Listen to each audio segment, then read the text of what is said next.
Hi everybody and welcome back to the Dark Histories podcast. I'm your host, Rob.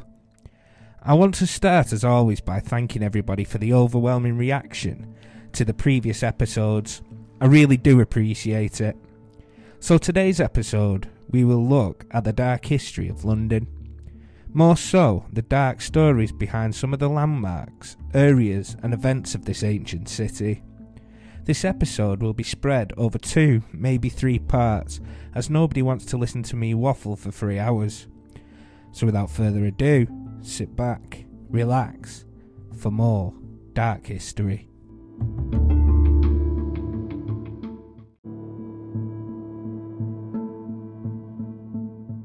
London is the capital and largest city in England and the UK. Founded after the Roman invasion of the British Isles in 43 CE, the first major settlement only lasted until 61 CE, when the Celtic queen Boudicca burnt it to the ground. But the Romans wouldn't be deterred, building Londinium in the year 100. By the 2nd century, Roman London had a population of 60,000 people. Like we all know, the collapse of the Roman Empire came in the early 5th century, leaving the walled city abandoned, with the last Roman citizens leaving around the year 450 from the St. Martin's in the Field area.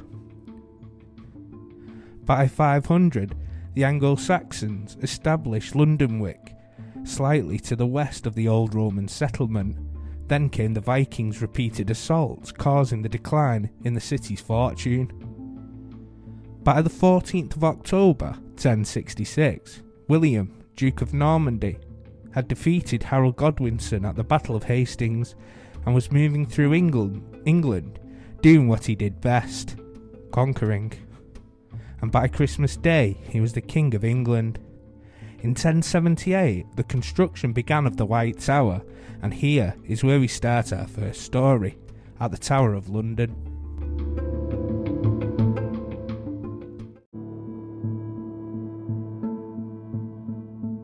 The Tower of London is a historic castle on the north bank of the River Thames in central London.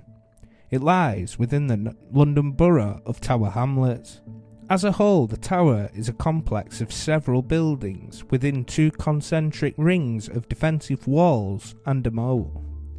The tower has served variously as an armoury, a treasury, a menagerie, a home of the Royal Mint, a public records office, and the home of the Crown Jewels of England, and also a prison. Some notable names were held in the tower, from Anne Boleyn, King Henry VIII's unfortunate second wife, right up to the Cray twins, who were notorious gangsters in London in the 1960s. With a prison this old, it has seen its fair share of bloodshed. 22 executions occurred in the Tower of London, which is said to be haunted by the deaths that took place there. The last execution on Tower Hill was of a treasonous man and took place in 1747.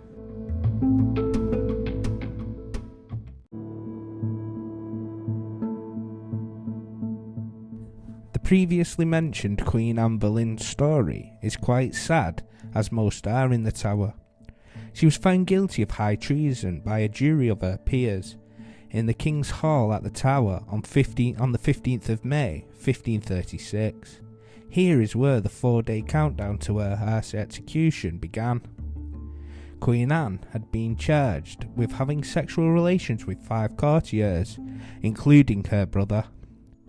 We know from reports of those around Anne during her final few days that she experiencing periods of fluctuating moods, sometimes tending towards hysteria, and that, as Anne Boleyn's execution approached, she slept only a little. So one might imagine that when Anne finally emerged to make her last walk from the Queen's apartments to the scaffold, she would have looked frail and exhausted, haunted, and at the horror what lay ahead. Yet surprisingly, what we know from contemporary sources does not suggest that this was the case. I've always been strangely fascinated by the words of the Portuguese witness, who afterwards wrote an account of the events on that May morning, saying that Never had the Queen looked so beautiful. Another account from De Charles stated that the Queen went to her execution with an untroubled countenance. On the morning of the 19th of May, Anne was executed within the Tower Princes, not upon the site of an execution memorial, but rather, according to historian Eric Ives, on a scaffold erected on the north side of the White Tower, in front of what is now the Waterloo Barracks.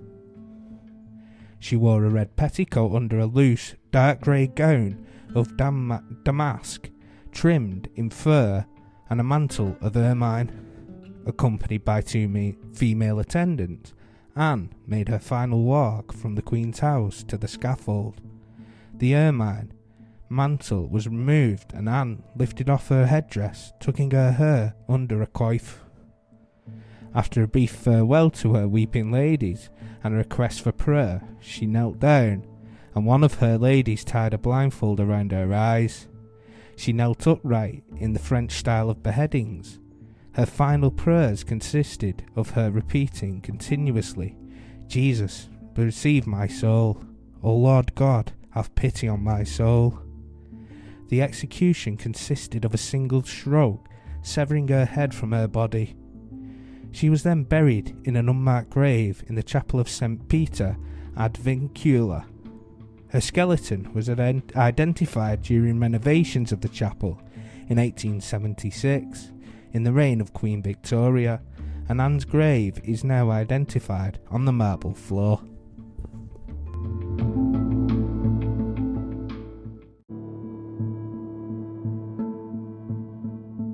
As Anne Boleyn's story was undoubtedly tragic, it doesn't compare to the one of the princes in the Tower. In 1933, the skeletons of two young boys, one aged 10 and the other aged around 13, was disinterred from Westminster Abbey. These bones had been reburied in an urn in 1674 and placed in the Henry VII chapel in the Abbey. The skeletons aroused much interest and debate, as they were believed by many historians to be the bones of the two princes, who were reputedly murdered in the Tower of London in the 15th century. Last seen alive in the autumn of 1483, two young English princes, Edward V and his younger brother Richard, Duke of York, have generally been presumed to have been the skeletons and murdered in the Tower. But were they?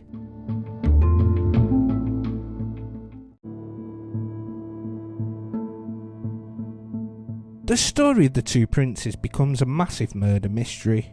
As with everything in history, we can't actually know with 100% certainty what happened, so this tale becomes an intense game of Cluedo. Who did it, with what weapon, in what room? For hundreds of years, it's been popularised that the princes in the Tower were murdered on the orders of their uncle, Richard, Duke of Gloucester. On the death of Edward IV, King of England, in April 1483, his brother, Richard, became Lord Protector of the realm. The king was survived by his two sons and heirs. Uncle Richard had the juveniles housed in the Tower of London, and it soon became apparent that Richard wanted the throne for himself. Richard had Edward dethroned and illegitimised, and had himself crowned king on the 26th of June 1483. The princes, meanwhile, were still in the Tower, and before long rumours began to spread throughout England, and then Europe, that the youths were dead. The traditional version of the events, dramatised in Shakespeare's 1593 play, Richard III, is that the young knight Sir James Tyrrell, on Richard's orders, went into the prince's apartment in the Tower with two men and murdered them. According to a late confession by Tyrrell, the men smothered the adolescents with pillows before burying them at the foot of some stairs. But then Richard ordered them to be reburied elsewhere at a spot unspecified by Tyrrell. Now Richard was undoubtedly ruthless. He had several opponents executed upon his ascension to the throne, and was rumoured to have been involved in the death of Henry VI and his own brother George, who was executed by being drowned in a butt of wine. But would he have resorted to murdering his two young nephews?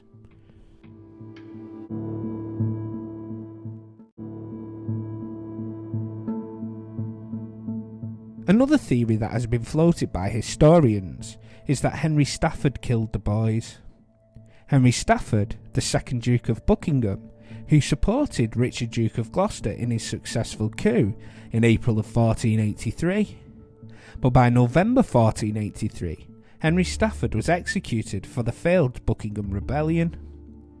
Some evidence suggests that Buckingham killed the princes in what he thought was an act favourable to Richard, but that this was the cause of their having a falling out.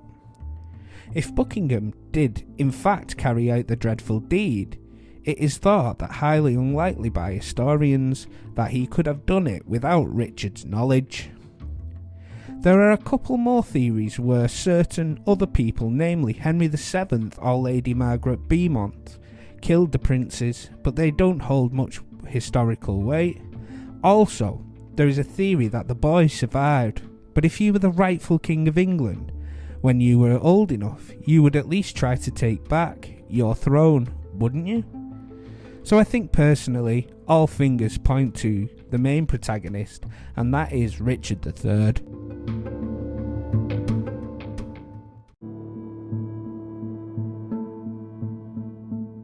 So with our next part of the episode, we'll take a trip out of the centre of London to Monk's Orchid Road, Beckenham, in the London borough of Bromley, and to the Bethlem Royal Hospital, or more commonly known, Bedlam Psychiatric Hospital.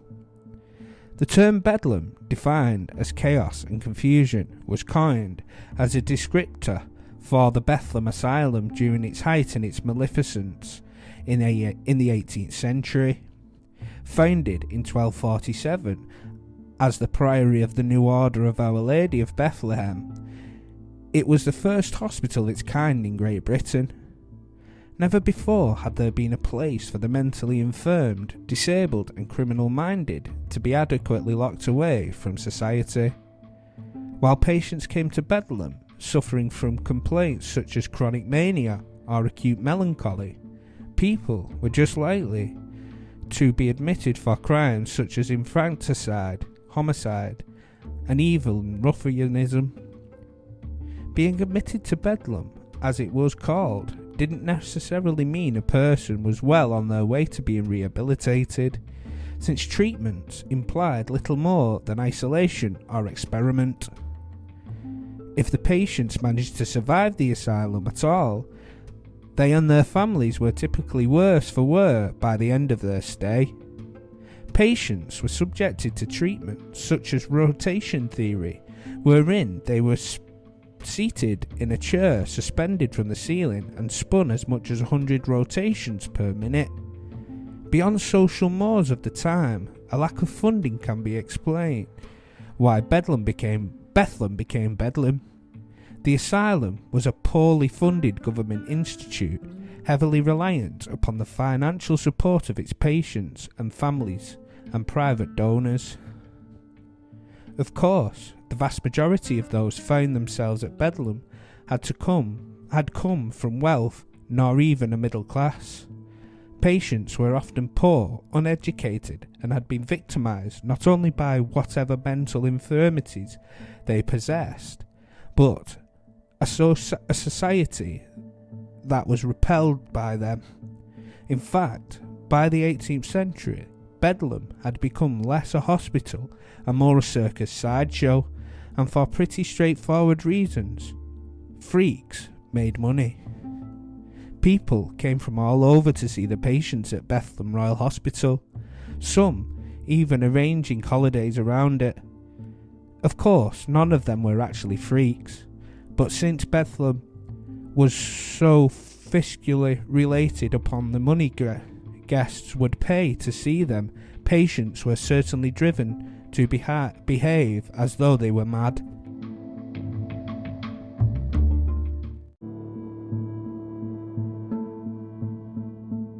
By the mid-1800s, a man named William Hood became a physician in residence at Bedlam and wanted to completely turn the institution around. He hoped to create actual rehabilitation programs which would serve the hospital's patients rather than the administrators. The Bedlamites, as they were nicknamed, had been subjected to horrific treatments, both experimental and some were just downright cruel, and were often desired only for the study of their corpses. Others were simply thrown into a mass grave on Liverpool Street, which was only discovered a few years ago. During World War II, Bethlem Royal Hospital was moved to a more rural location, which was meant to improve the quality of life of the patients. The move also helped rid the institution of its horrendous legacy. Though many thanks to the Museum of Minds archive, we are able to get a glimpse of the haunting faces of the Bedlamites. Many of them were photographed upon their administration, with notes or two about their diagnosis. One wonders, looking at these photos today, how many of these patients survived Bedlam, and if they did, if any of them were ever truly well again.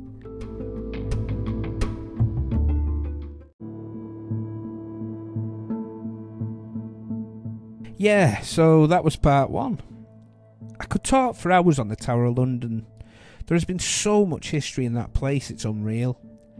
I didn't even touch on the torture or other executions that had happened there. I just thought I'd pick some of the more famous stories out. The Bedlam Hospital is also fascinating. It's like a window to medicine in a bygone era. It's sad how people who were different or challenged were treated as some sort of circus act. As always, thank you for listening to this episode. Let me know if you would like a part 2 straight after, or a little break with something a little different. Like I said in the previous episode, I really dislike begging for reviews and subscriptions. But here it goes. If you enjoyed this episode, please review the podcast. Follow and share it with your friends and family if you think they would enjoy it too. Links to YouTube and TikTok will be in the description. Thank God that's over with till the next episode. And with that, I hope to see you again for the next episode and more Dark History.